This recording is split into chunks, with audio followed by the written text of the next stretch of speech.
Bienvenidos a un nuevo episodio de este programa especial de Vulnerable, donde hemos querido rescatar esos mensajes tan maravillosos que nos han dejado los 12 entrevistados de nuestro primer año en Vulnerable. En esta oportunidad hemos querido traer y compartir con ustedes milagros extraordinarios. Y para eso vamos a traer eventos extraordinarios. ¿Por qué razón? Porque queremos bendecir sus vidas, para que veamos que todo lo que hizo Jesús en los días en los que estuvo acá en la tierra, lo sigue haciendo. Y todos esos milagros que nosotros conocemos, de los que se hicieron en la Biblia, pues se siguen repitiendo hoy en nuestros días. Cuando nosotros escuchamos esas historias maravillosas, por ejemplo, de la mujer que fue sanada con el flujo de sangre, o de la hija de Jairo, o del hijo de Centurión, y nos maravillamos con esos sucesos, así como de la resurrección de Lázaro, por ejemplo, y nos parece que fueron eventos sensacionales. Pues déjenme decirles que hoy en nuestros días, milagros similares o mayores podemos verlos al paso nuestro. Y es que nuestro Dios es de hoy y de siempre. El gran yo soy es el de ayer, el de hoy y el de mañana. Es el Dios de siempre. Él no pasa de moda, ni hizo grandes cosas en el pasado y ya no las hace hoy.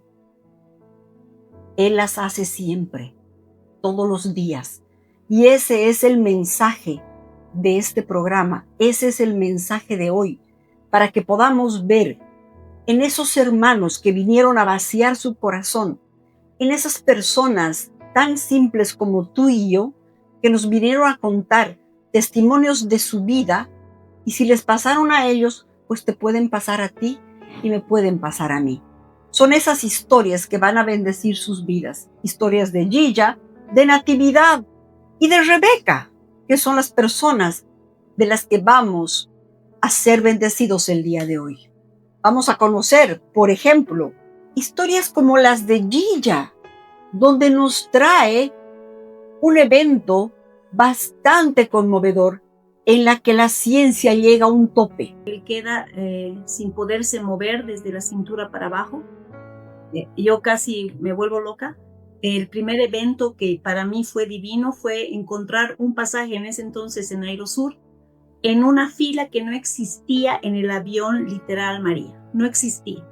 No existía la fila, pero no había más pasajes. Me dieron eso y cuando el que te hace pasar a bordo leía el ticket, sabía que yo podía entrar, pero decía esta fila no existe, porque no existía. Eso fue literal.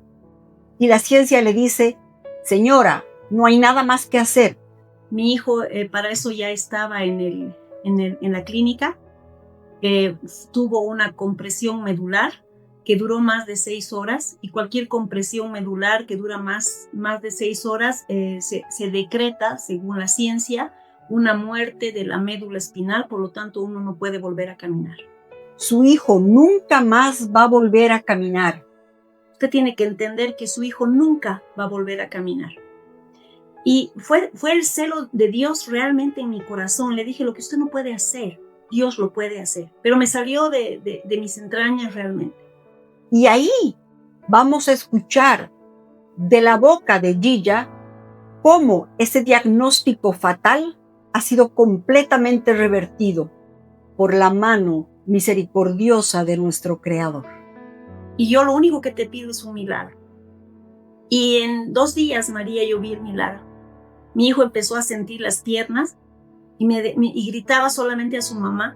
Me decía, mamá, estoy sintiendo mis piernas. Y empezó a sentir las piernas de absolutamente nada. Pero mi hijo salió de la clínica a los 10 días caminando. También vamos a poder ver cómo los milagros han tocado la puerta en Natividad. Vamos a conocer en las historias, que son varias, de Natividad, cómo el Señor ha podido no solamente restaurar el organismo total y completamente de Natividad después de que han sido extraídas partes de su organismo. Los médicos me habían sacado pedazos de útero, ovario, matriz, ¿ya? Y me dijeron que nunca más podría tener hijos a consecuencia de eso, por esa infección. Segundo, también los nervios de la columna vertebral quedaron afectados por la infección. Entonces dijeron que nunca más podría caminar sobre mis pies. Pero Jesús había dicho, yo voy a hacer una obra grande en tu vida. Entonces la promesa de Dios ya estaba hecha en mi vida. Ella ha sido clínicamente declarada muerta. Ahí fallece mi bebé dentro de mi vientre. Pero los médicos de aquella época no descubrieron. ¿Por qué no? La tecnología no estaba avanzada como ahora. Pero quiero decirte que pasaron el tiempo cuando el médico me mandó a guardar reposo y descansar. Pasaron los días, la semana y pronto vino los dolores de parto tremendamente. Cuando voy al médico, descubrieron que mi bebé estaba en total descomposición. A consecuencia de esa infección generalizada en la mesa de operación, acabó muriendo, literalmente. Y mi espíritu sale de mi cuerpo.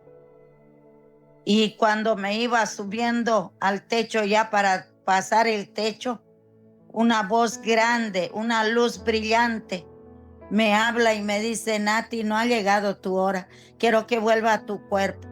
Haz mi obra, predica mi palabra. Y cuando vi aquella luz, mi espíritu vio y yo sabía que esa luz era Jesús y le dije, Jesús, llévame con usted.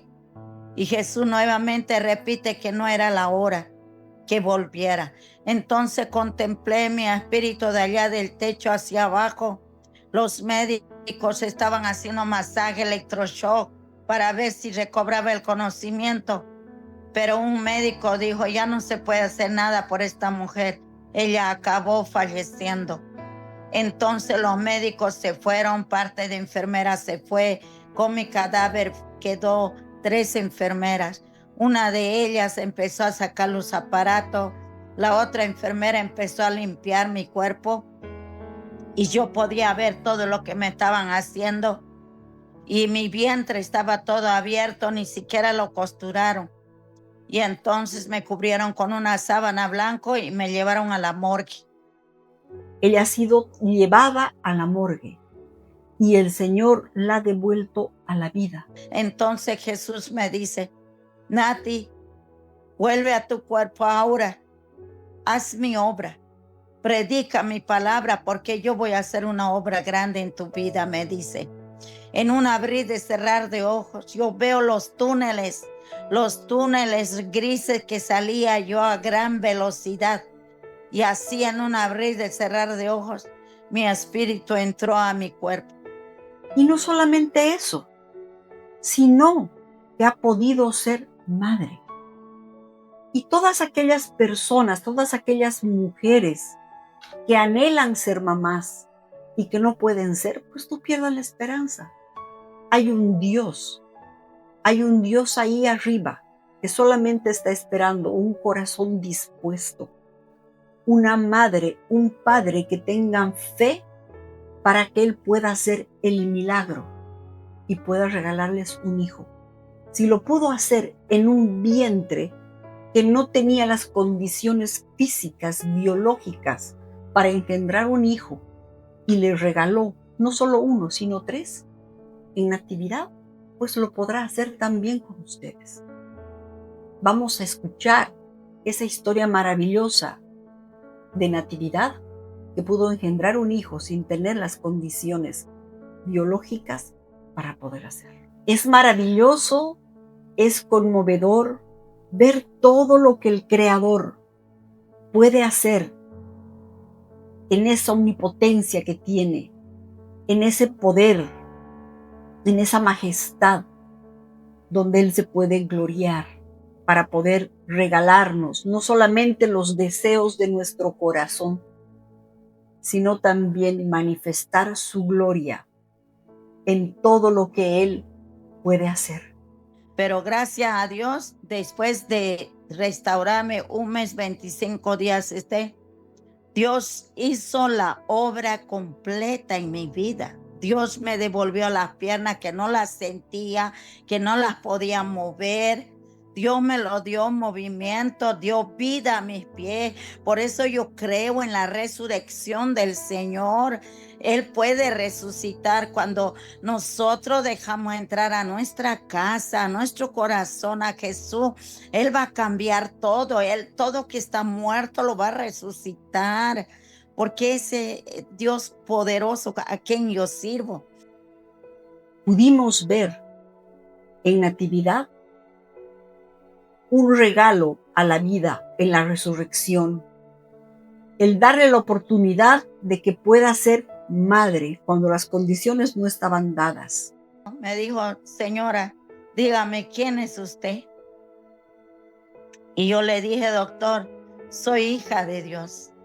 Ah, ¿tú eres evangelista? Pues yo no soy evangélico, ni soy protestante, ni católico. Yo soy ateo. Para mí Dios no existía, yo no creía en Dios. Pero ahora cambié de opinión, señora, me dice. Porque, señora, le voy a comunicar. No, yo estuve presente en la operación que te hemos hecho porque tu operación fue muy grave. Entonces, señora, sacamos pedazos de miembros de tu cuerpo y con eso nosotros no nos íbamos a imaginar lo que pasaría, pero quiero decirle, señora, se desarrollaron todos tus órganos, se normalizó, se creció. ¿Cómo? No lo sé. Total que está normal. Y no solo eso, señora, usted está embarazada de 2 meses, vas a ser mamá. ¡Wow! Dios había hecho una obra completa, realmente un milagro de Dios en mi vida. Pero hay algo muy importante. Cuando Él te señala, te escoge y te dice, vas a predicar mi palabra.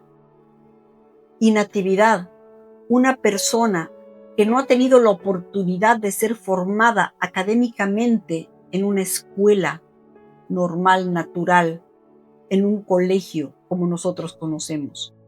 Se le ha dado la oportunidad de ser formada en los cielos.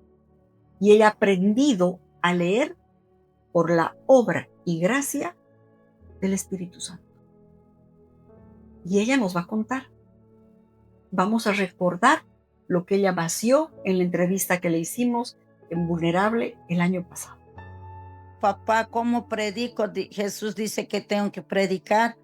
Tú sabes que soy tímida, miedosa, no tengo un vocabulario bonito, tampoco sé leer ni escribir. Tú sabes que no fui a la escuela, soy analfabeta, ignorante.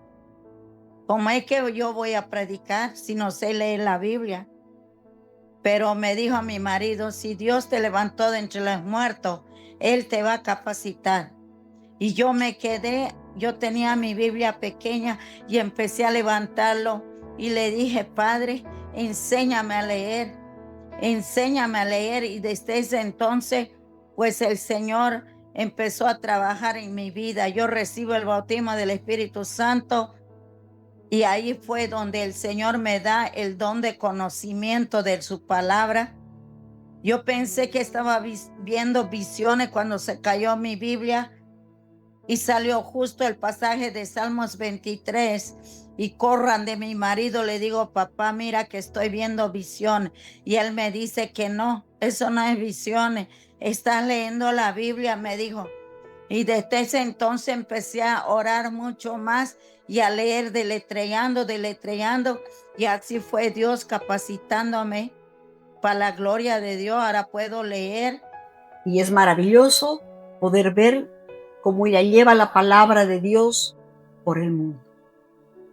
De la misma forma, un milagro extraordinario es ver cómo el Señor no se limita y no regala solamente a personas que pueden parecer inteligentes. El tema, por ejemplo, de los idiomas. Natividad es políglota y eso es maravilloso. La ha llevado por el mundo entero y esta mujer, que apenas puede hablar, leer y escribir, es políglota y se desenvuelve perfectamente bien en muchísimos idiomas. De que Dios me da facilidad de aprender a hablar idioma. Entonces, pues en poco tiempo yo estaba hablando correctamente el portugués, al punto de que siempre he trabajado con los brasileros en sus congregaciones, en las calles, en los hospitales, ¿no? Y entonces, pues mucha gente se llegó a los pies del Señor porque les predicaba en portugués. Ahí luego de ahí de Brasil, Dios abre puerta al continente europeo y empieza, el primer país que fue para Portugal, Lisboa. Estuve allí ministrando la palabra y de ahí el Señor me lleva para Francia, París, y ahí consigo aprender a hablar el francés, ¿no? El francés. Y luego de ahí el Señor me llevó a Alemania. Allí aprendí a hablar el entedesco, que es el alemán, pero no hablo todavía al 100%, pero pues me dejo entender con la gente. Y luego de ahí el Señor me lleva para Italia y allí aprendo a hablar el italiano. Y me invitaron en Suiza y yo predicaba en italiano en Suiza, al punto que vino al país de Finlandia un pastor de Rusia. Él hablaba ruso, pero entiende el italiano. Entonces, pues me llevó a Rusia para yo predicar en italiano y él que me traducía a ruso, ¿ya? En Rusia, en Berlín estuve también predicando. Bueno, en diferentes lugares Dios me llevó. Y luego fui para la ciudad de Andorra. Andorra está entre Francia y España. Y ahí se habla el catalán. En las costas de España se habla el gallego. Y yo aprendí a hablar el gallego.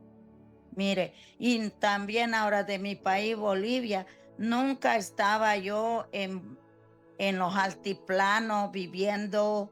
No, siempre voy a hacer conferencias, pero para la gloria de Dios aprendí a hablar el aymara, el quechua.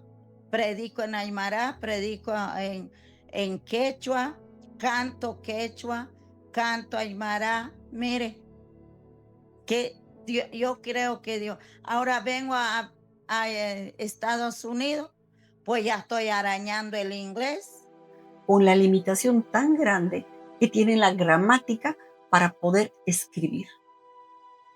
Lee lo suficiente, no puede escribir muy bien, sin embargo, no es limitante poder llevar la palabra de Dios en diferentes idiomas por el mundo. Y un orgullo especial como bolivianos de que pueda salir para el mundo luz desde Bolivia. Es realmente glorioso ver lo que el Señor hace en sus hijos. Milagros extraordinarios es lo que estamos viendo de la mano de nuestro Creador. Sigamos viendo lo que el Señor hace, estos milagros que no se han detenido en la época de Jesús, que son milagros que se suceden todos los días y que esa es la esperanza que queremos traer. Es el Dios de ayer, de hoy y de siempre. Y si tú estás esperando un milagro, alíñate al diseño que Dios trae para sus hijos. Y el diseño lo hemos visto con Gilla. Han traído para mí la revelación de un padre que me ha mantenido sin orfandad y las he podido cruzar con muchísima fe hasta tener milagros palpantes en mi vida, y uno de ellos es ver el milagro de caminar a mi hijo mayor. Hay un común denominador. hay un común denominador que lo estamos viendo en Natividad y que lo vamos a ver también con Rebeca. Y el diseño, amigo, amiga, oyente, hermano, hermana, es el mismo: doblar rodillas. El diseño es una intimidad con Cristo. Se bajan los milagros alineándonos en la humildad. Lo que el Señor quiere y busca es un corazón dispuesto, nada más. Un corazón dispuesto. Se logran los milagros de rodillas. Las batallas se ganan de rodillas, con humildad, con arrepentimiento, en un corazón dispuesto, en un corazón que haya depuesto la arrogancia, con el perdón. Y lo vamos a ver de la mano de nuestros invitados. Ahora vamos a ver qué es lo que el Señor ha hecho en la vida de Rebeca. Y aquí hay milagros extraordinarios cuando una persona está en posiciones de poder.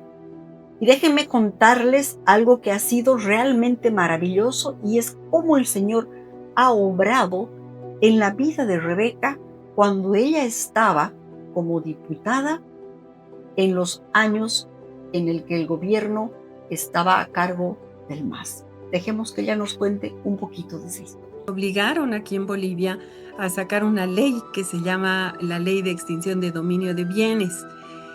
Y era una ley totalmente inconstitucional. Como han podido ver, ella estaba en posición de gobierno y se iba a aprobar una ley que era totalmente inconstitucional, como nos decía. Tenía más de 5 graves inconstitucionalidades y que en definitiva les iban a quitar los bienes a todos los bolivianos solamente porque decía una autoridad gubernamental, porque ni siquiera era por la vía judicial, era por la vía administrativa.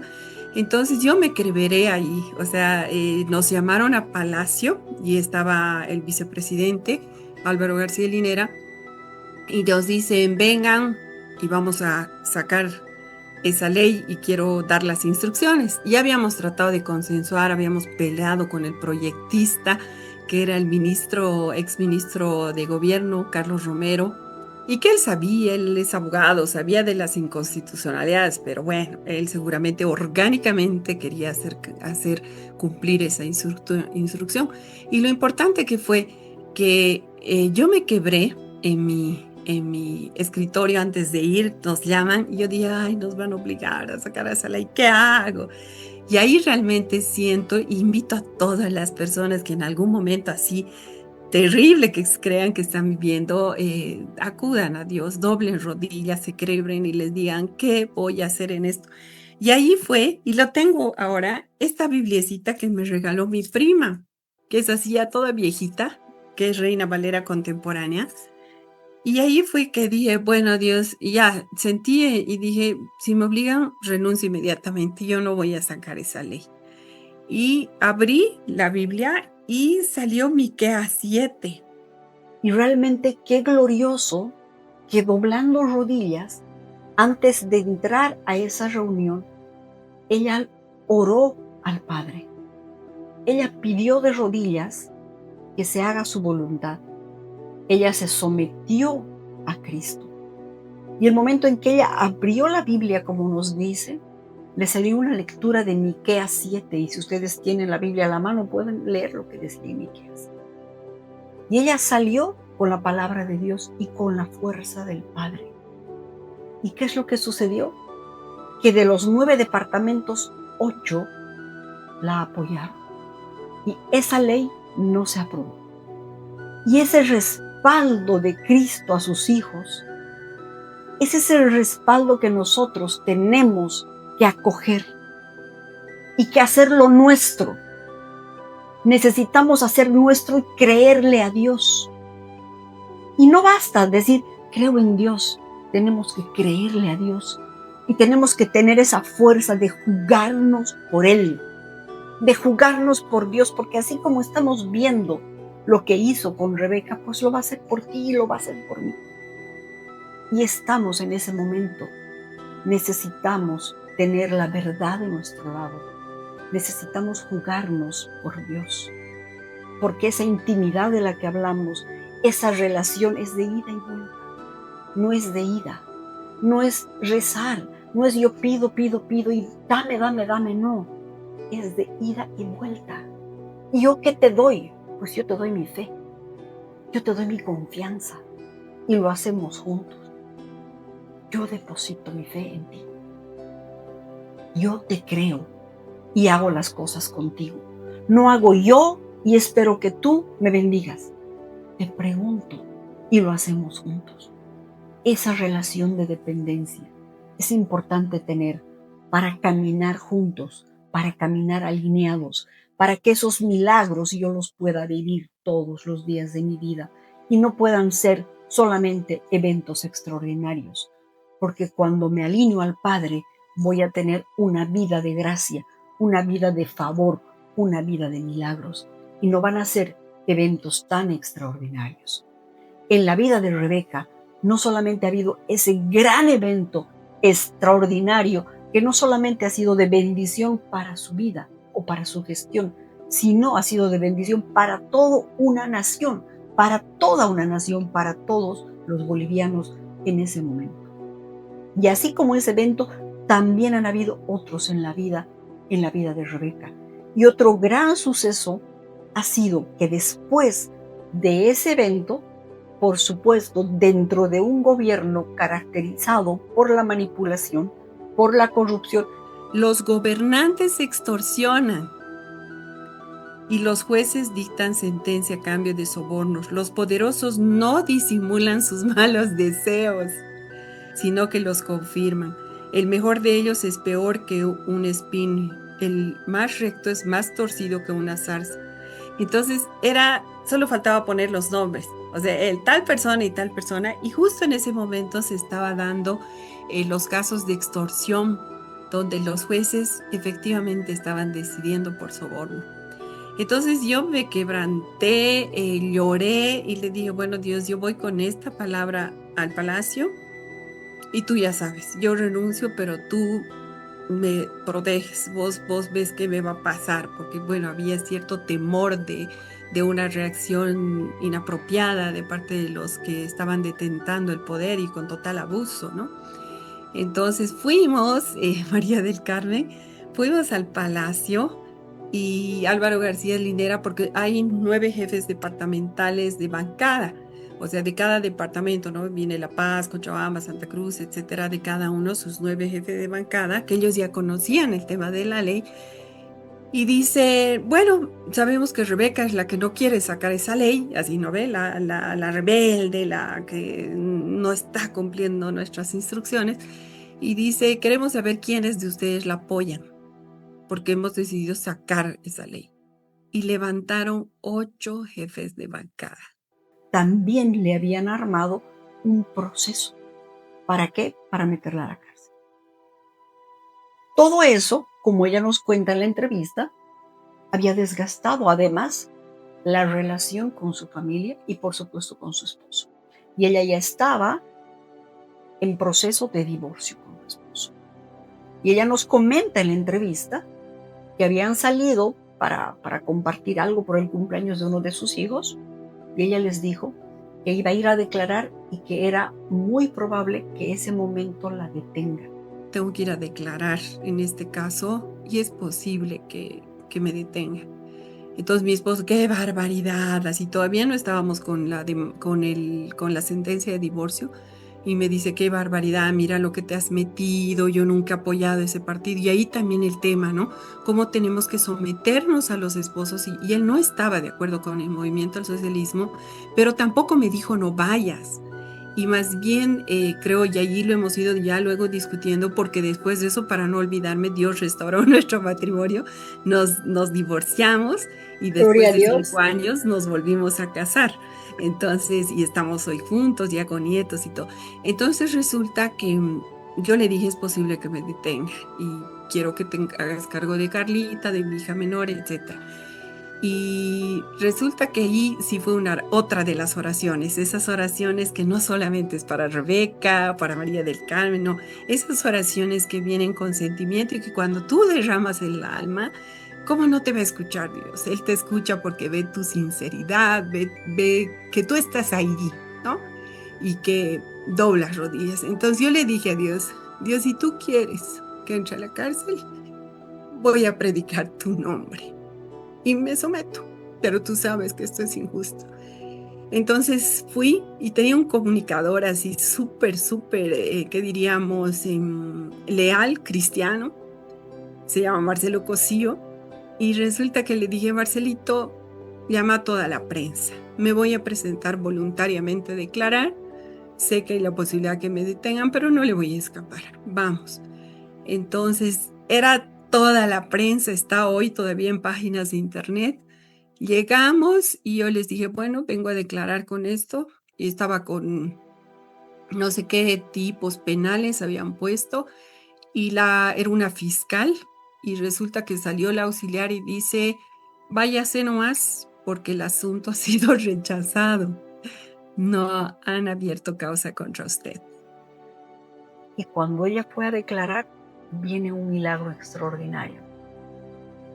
Toda la acusación había sido levantada y el Padre volvió a manifestar su gloria en ese momento y no la declara, y no la arresta, y no la detiene.